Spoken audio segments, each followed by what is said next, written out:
दोस्तों, आज हम छायावाद के बारे में चर्चा करेंगे। इसमें से आपके पेपर में ज़रूर एक न एक क्वेश्चन आता है।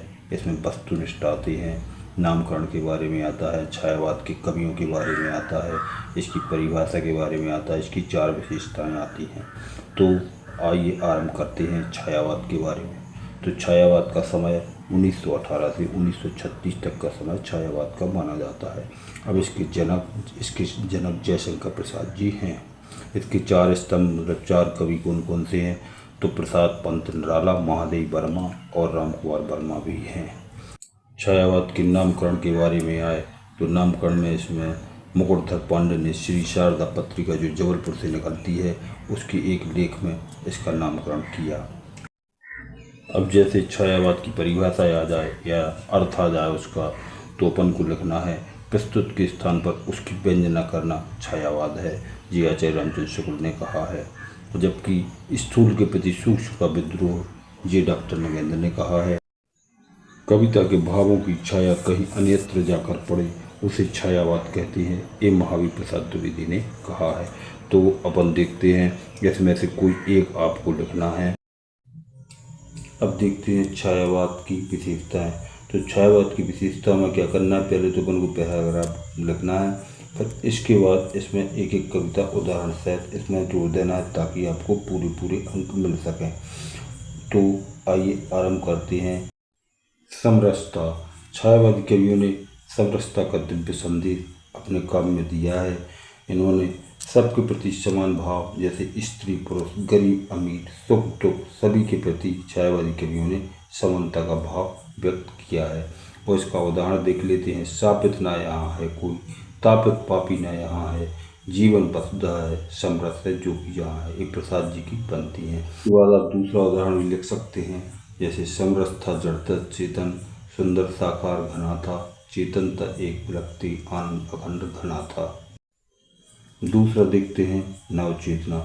छायावादी कवियों ने समय के साथ आदमी को परिवर्तन की ओर संकेत किया है कि समय के साथ आदमी को अपना सुधार करना चाहिए। इसमें उदाहरण दिया हुआ है।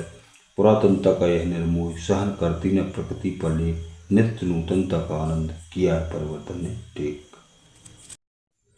छायावादी कवियों ने सामाजिक यथार्थ का भरपूर चित्रण किया है। निराला जी लिखते हैं, जीर्ण बाहु है जीर्ण शरीर, तुझे बुलाता कृषक अधीर। छायावादी कवियों ने नारी के आंतरिक सौंदर्य को व्यक्त किया है, ना कि बाह्य सौंदर्य को। नारी के उदात्त रूप का चित्रण छायावादी कवियों में मिलता है, जैसे ना पिछड़ी हुई नारी, अशिक्षित नारी, दुर्बल नारी, इसको उन्होंने उजागर किया है। कामायनी में नारी पुरुष की गुरु एवं नेतृत्व करने वाली बताई गई है। प्रसाद जी लिखते हैं, नारी तुम केवल श्रद्धा हो, विश्वास रजत न पक्तल में, पीयूष सी बहा करो जीवन के सुंदर समतल में। तो इस टाइप से अगर आप पैराग्राफ बना के और इस टाइप से उदाहरण सहित आप लिखेंगे तो आपको पूरे अंक मिलेंगे। छायावादी कवियों ने प्रकृति का मानव रूप में चित्रण किया है। इन्होंने विश्व बंधुत्व की भावना, विवेकानंद, टैगोर से प्रभावित कवियों में मानवता का दिव्य संदेश दिया है। निराला जी लिखते हैं, फागुन के रंगराग बागबन फाग मचा है, भर गए मोती के झाग जनों के मन लूटे हैं, फूलों में आमन में बोर भौर बन बन टूटे हैं। तो प्रकृति का भरपूर चित्रण उन्होंने किया है। अगला देखते हैं देश प्रेम। छायावादी कवियों ने अपने काव्य में देश के प्रति अटूट श्रद्धा व्यक्त की है। निराला जी लिखते हैं, अरुण है मधुमय देश हमारा। दूसरा उदाहरण भी लिख सकते हैं, जैसे वरदे वीणा वादनी वरदे, पीर स्वतंत्र मन अमृत मंत्र नव, भारत में भर दे। अब देखते हैं कर्म प्रधान। छायावादी कवियों ने मानव की सोई हुई आत्मा को जगाने का कार्य किया है। उन्होंने लिखा है, प्रसाद जी ने, कर्म यज्ञ से जीवन के सपनों को स्वर्ग मिलेगा, इसी विपिन पर मानव की आशा का पुष्प खिलेगा। निराशा एवं वेदना के स्वर। इन्होंने अपने काव्य में मानवीय करुणा एवं वेदना को उजागर किया है। छायावादी कविताओं में जैसे विधवा, भिक्षुक, तोड़ती पत्थर, आंसू में वेदना के स्वर व्यक्त किए हैं। पंत जी लिखते हैं, वियोगी होगा पहरा कवि, आज से निकला होगा गान, उमड़कर आंखों से चुपचाप वही होगी कविता अनजान। निराला जी की ये पंक्ति है, दुख जीवन की कथा रही, क्या कहूँ आंसू नहीं कही। इस टाइप से अगर आप लिखेंगे तो आपको पूरे अंक मिलेंगे। प्रतीकात्मकता, प्रकृति के प्रतीकों का सहारा लेकर मानव की सोई हुई आत्मा को उजागर किया है। छायावादी कवियों ने उषा, संध्या, रजनी, चंद्र, लहर, आकाश, भ्रमर, पर्वत, समुद्र, तूफान आदि प्रतीकों का सहारा लेकर काव्य रचना की है। उसमें अपन देखते हैं उदाहरण, चंचल किशोर सुंदरता की मैं करती रहती रखवाली, मैं वह हल्की सी मसलन हूँ जो बनती कानों की लाली। ये प्रसाद जी की पंक्तियाँ। अब बिंब विधान देखते हैं। छायावादी कवियों ने बिंबों का सफल प्रयोग किया है। राम की शक्ति पूजा में निराला जी ने बिंब का सफल प्रयोग किया है। शब्द चित्र के माध्यम से अपने भाव व्यक्त किए हैं।